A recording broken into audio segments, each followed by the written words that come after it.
मेरो सामान आएछ मेरो सब्जीको है गिफ्ट मलाई आज खाने तर खानेकुरा मात्र हो बिस्कुट रहेछ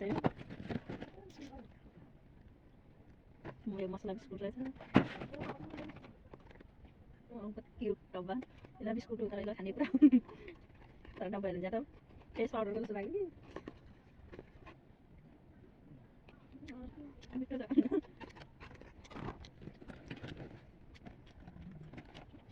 यसलाई बिस्कुट हो तेल यसलाई बिस्कुट दामी डब्बा छ झन् सजायो टोकरी मलाई खानेकुरा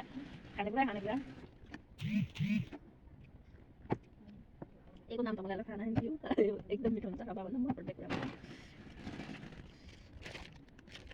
टुना यो बिस्कुट ब्रेड मतलब चियासित खानाको यहाँ त मिठो हुन्छ थ्याङ्क यू यति धेरै मिठो खानेकुरा पठाइदिएकोमा धन्यवाद धेरै